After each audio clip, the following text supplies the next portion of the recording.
Hello, everyone. Welcome back to Happy Hour. Yeah. We love it. We love it. We're so excited. It's been a while since we've done one of these. Yes. Life. Kids, real estate. So we really need a happy hour, is what you're saying. Yeah. 100%. Yeah. Well, awesome. Yeah, so we're excited to have you. Of course, I got my beautiful co-host, Ashton Wade, here with me. And you know these guys already, the Hambrights. But, okay, so for people who have been living under a rock and they don't know who you are, go ahead and introduce yourself. Absolutely. Well, I'm Stefan. She's Ashley. We're the Hambright team with Coldwell Banker Legacy Realtors. Perfect. Yes, and they have all the information that you could ever need about real estate. Yes, we do. Yes. But we do little tiny pieces because we don't want you guys to be on this for about 6 hours. Yeah. Exactly. There's so much. And that's a good point because, y'all really break it down into understandable chunks. And you walk through everything with all your clients. So we want that's to make them feel comfortable. We want to make them feel informed because we're not, at the end of the day, we're not the ones living in the house. We want them to know what they're doing. Yeah.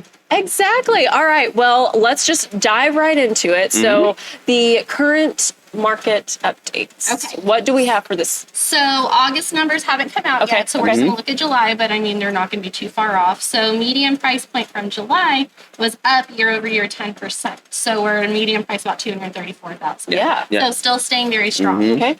Still with that huge chunk of the distribution in the 100,000 range to the 299,000 range. So I know I'm sounding like a broken record because that's, what San Angelo's market looks like, but that shows you that we're still staying consistent. Right. That consistency. That's not a bad thing. Consistent is, that's a good thing. Yeah.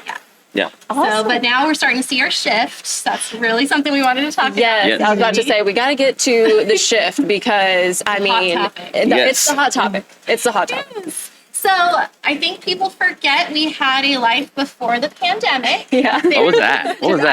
Yeah. And there was stuff happening before 2020. So all we're starting to see is a shift back to a pre-pandemic environment. Okay. That's what we're seeing. So interest rates, yes, they're not going to be, the historic lows we had, the last 2 years, but they're back to where they were pretty much when I started back, a couple years before. Yeah. Not going to go back how far that is.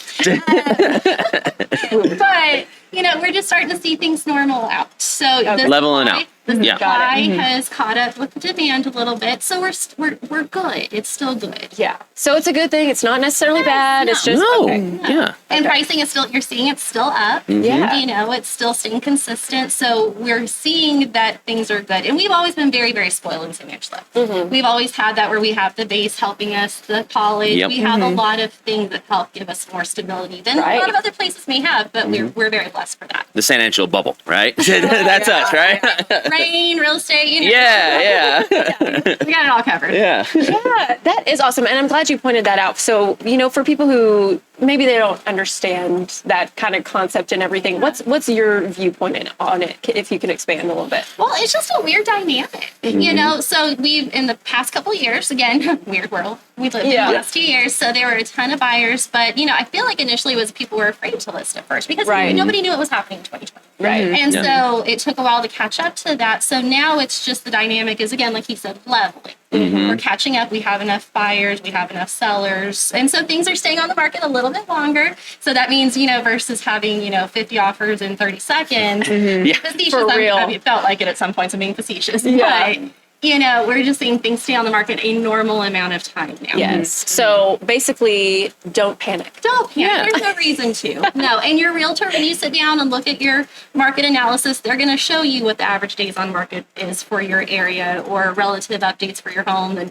pricing and everything like that. Think of it this way, an even playing field for buyers and sellers. And that's not a bad thing. So It's just leveling. Exactly. That's the word we love to use right now. Yeah. It's just leveling. Yeah. Leveling. That's a good word. Yes. It's a good word. Yes. That's the way to describe it. Yes. Awesome. Okay. So let's kind of also walk through the next steps, because we've talked about, y'all talked about a lot of topics on this and kind of walk us through every time. But when it comes to the contracts, let's dive right into that. Yeah. So the last time we talked about the team behind the buyer side. Right. So this one's going to kind of tie in how it feels on kind of both sides on the contract. Okay. So most people are like, all you got to do is just get my house sold, go under contract. I'm done. No. Show up the closing and that's it, right? No. Bit more to Little it than bit that. more. So the contract is just the initial, okay, yes, you have a legally binding contract on your home. Now what? So your realtor will go through, they're going to tell you all your negotiations, everything, get everybody to a meeting of the minds, and then they'll give you your timelines within the contract. They'll tell you, okay, this is when you're showing up for closing, navigate any weird things that come up, because life is going to happen during that. Yeah. Not necessarily always bad, but if something... And life is weird. It Yeah. is. Oh, yeah. That's what I always tell people. If something comes up, I promise I've seen weirder. Yes. We're gonna help you get there. And if I don't know the answer, I know who to go ask. Right. Yes. But and that's a super general overview of what we're going to talk about. But it's just understanding that once you're under contract, buy and sell side, you've got a little bit of a journey. It's pretty much just started with that point. Got it. Yes. Okay. So really, just to begin, for starters, is there's a lot of information on your contract, right? There's a lot of protected contingencies. There's all sorts of things built into these. Yes, contracts. and there's items that are negotiated between the buyer and the seller, right? So one of those is Just the an example. For an You know, example, yeah. yes. So the first one will be the termination option period.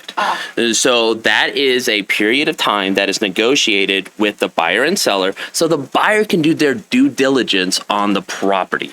And so within that amount of time, they can start looking for inspections. Yeah, just like we talked about last time. Yeah. You have your Yeah. inspector come out, you know, have them make sure, everything looks decent. There's going to be normal wear and tear stuff. There's never been a perfect inspection report ever. Brand new houses are going to have stuff on an inspection right, report. Yeah, right. it's there. They're Yeah. built by humans, lived in by humans. It's part of it. Yeah. But again, during that time, that's when you're going to work with your realtor to figure out what your best course of action is, negotiate with the seller, and, the seller can come back and forth. And it's just, again, coming to that meeting of the minds during that time. Got it. Yeah. So, Yeah. Just one little heart. Just one of it. And that usually happens pretty early on.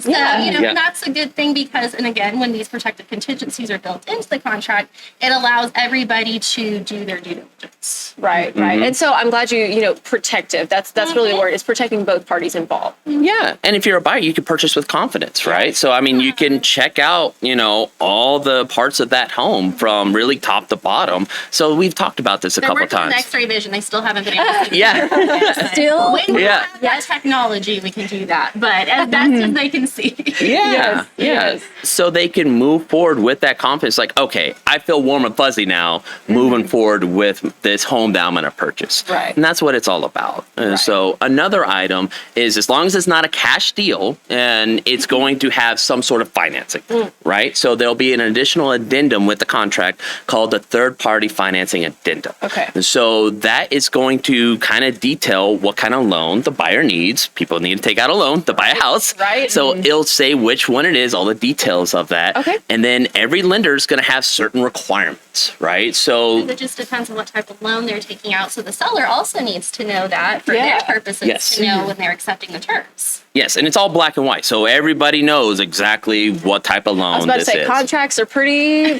straightforward. Yeah. And so, and we talked about this last time too, with certain people that are going to have to come to the house that's required by the lender. Right. Like appraisers, right? So they're going to have to come check out the house to get the appraised value of the home. And then also home insurance. We talked about insurance last time, where the house has to get insured, right? I mean, just like a car, you got to get your car insured, you got to get a house insured. Yeah. So it's certain items like that that's going to be required by the lender. So we'll be in communication as your real estate team with the seller, like, hey, these are the things that the lender is requiring. So it's just those conversations. Communication is key throughout this entire process.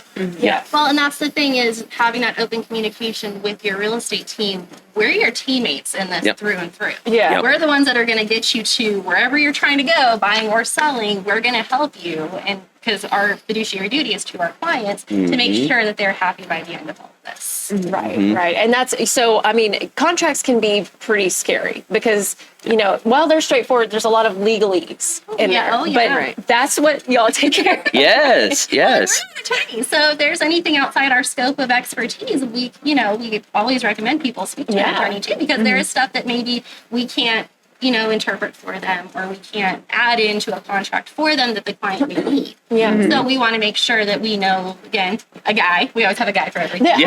They know the guy. They know every guy. Okay. Like But that's we it. have that available for our clients to make sure that they're getting what they need out of the process. Yeah.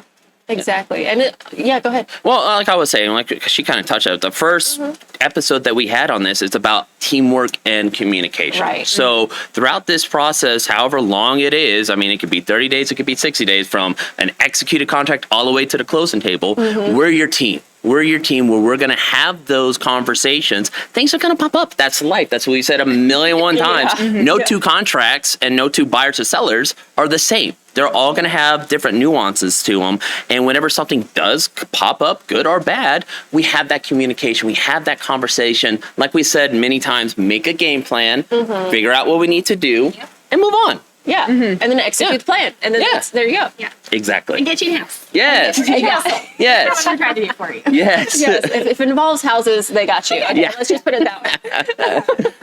That is awesome. So, okay, what other, I guess, kind of little things that people may not realize, goes on that you want to point out? Well, I mean, honestly, there's, again, the teams behind everybody because the buyer has their side of it. So the title companies, you kind of bring them in. They're the ones who do all of the research for the title and make sure everything's legal. Yeah. You want to be legal. We again, minimize surprises if we can, but they also tell you, hey, okay, there's this issue, tell you who needs to resolve it, and just communication. Yeah. Everything comes down to just open, transparent communication and making sure everybody knows their place and what they need to do if something comes up. Right. Yeah. Communication, it's simple, but sometimes it gets forgotten. Yes. And it really is the most important thing because, if you don't get these things resolved, you can't close. Yeah. Right. So, I mean, we got to get them resolved and we got to talk about them. And that's me and Ashley's job. That's what we do every single day. Yeah. Every single day. Yeah. Well, awesome, guys. So, okay. Say someone is, a first-time home buyer and they're just now, this is the first episode they're watching right now. And they're like, oh, wow, where do I even start? But y'all take care of that too, right? Yeah. Yep. Yeah. I mean, first thing is just, again, communication. Call us, text us. That way we can set up a time to meet. We usually like to meet in person. And I know that kind of scares some people sometimes, but it's really, I'm very visual myself. So I feel better that I can sit here and he made me these cute little graphics that I can show. They're all colorful, they're pretty. But it gives a good visual representation of kind of what to expect. We like to set expectations as best as possible. Again, life's going to happen. But here's kind of where you're going. Your journey may be the next 30 days of your life, or your journey may be the next year, whenever you're ready. But we sit down and have those conversations so that way we can be on the same page and know how to support that buyer or seller in that process, whether it's helping them find financing or what have you. We want to have that game plan in place so that way we can know how to best support them. So really it just comes down to just setting up an appointment. Right. And so y'all are big on, there's no obligation. Like you're just chit-chatting. We just want to give the information. Right. We just want them to have the information to feel as informed as possible to make the best decision for them. Because again, we're not the ones paying for it. We're not our house. Yeah. You have to make sure you're making, if you have a family, you need to make sure you're doing the best thing for your family. You need to know that piece of the puzzle that's going to help you go where you need to go. What are your home buying goals? And that's one of the first questions that we ask, right? We'll give them all the information that they need so they know the process, but what's your home buying goals? Do you want a 3-bed? Do you want a big backyard? Do you want kitchen with granite countertops? I mean, everybody's wants and needs are going to be a little bit differently. And if we know those, then we're like, okay, this is whenever we do get to the time where we start looking for homes, we know what to look for. And we go from there. You already have the checklist ready down. Exactly. Exactly. And there's no such thing as a perfect home, but again, managing those expectations, getting I absolutely can't live without this list. I could live without this, or I could change this. And it's going to change also when you walk into that house. Oh, yeah. There's times where you're going to be like, okay, absolutely no. And then you walk in and you're like, oh, okay, I can live with that. Because the rest of the house is, what you're expecting. Right. So, and it's also having those conversations. We're fast learners. So we make sure that we're making mental notes, actual physical notes when we're having those conversations and going through those showings. So that way the next time we know if for some reason the house we look at that day wasn't the one, we know how to kind of look for something that may fit their needs a little bit better the next round. See, I love that. Whenever we go look at some homes and then we pull up and then they see the curb appeal and they're like, I don't want this house. I'm like, thank you. Okay. All right. Let's go on to the next. And we learn, you know, next time, maybe not zero skipping, maybe they want grass, whatever the situation may be. But if we have that open line of communication, Everyone knows me trend. Yes. I am. yes, Just a little bit. Just a little bit. then we can move together as a team and we can find as best as possible that perfect home. Like I said, there isn't a perfect home, but as close as possible. But perfect for them. Yes, Yeah, yes, absolutely, yeah. Wonderful, Yeah. guys. Well, I mean, you are always so full of information. We love it. We love having you on here. So let's just go over, you know, we talked about a lot. It's a lot to take in. Yeah. But again, y'all are there. So how do people get a hold of you? Well, really simple with us. We're active, obviously, on social media. I mean, our website, you see it right there, hambright-team.com. Yep. Great website, has a lot of good information on there, has the active listings here in St. Angelo, and obviously, any way to contact us. We have our cell phones with us 24/7. It's killing me that it's over my purse right now. Yeah. So, but yeah, you can text, call, email. We're always available. Yep, absolutely. That is awesome, Yeah. guys. That is awesome. So, okay, do we want to give a little preview of next month? Are we ready? So we're coming into, obviously, we're in fall, kind of. I guess it's the West Texas fall. Yeah. but eventually Where's this it year is- going? eventually Already it's gonna be fall? like in the 70s. Crazy. So, we'll call that fall. We got football. We're close enough to fall. Yes. Yes. Somewhere, so we'll count that. So coming into the fall and winter season, Yeah. we want to make sure people understand that this is still a good time to buy and sell a home in the fall and winter season, because there's this huge misconception we hear pretty frequently that you shouldn't buy a house this time of year. Right. So we Myth. can understand that, so we want to do Myth. that No. and help everybody Yeah. get ready. If they're ready, thinking they're ready to go now, or even thinking about doing the next couple months, some tips to kind of get them there. Perfect. And then maybe even new home, new year kind of thing, you know, kind There of you segue go. into that. So we'll get everybody ready. Yep. There you go. We love that. Yeah, celebrate the new year with a new home. That's not too bad. It's No. perfect. Yeah. Yeah. Nice little gift to yourself after Yeah. Yeah. That's good. Yeah. End off the year strong. There we go. Yeah. I love it. Well, guys, thanks again so much. Well, thank you for we having already us. Yes, of absolutely. course. We're already looking forward to next time because we always learn so much. But Maybe we'll Yeah. bring some leaves and we'll pretend it's fall. yeah, Yeah. we'll make it fall here. Pumpkin right? spice lattes. Yeah. There we go. Yeah. Perfect. Well, okay, yeah, we can't wait. But sadly, that's all the time we have for right now. So thank you all for watching. We will see you next time. Bye. Bye.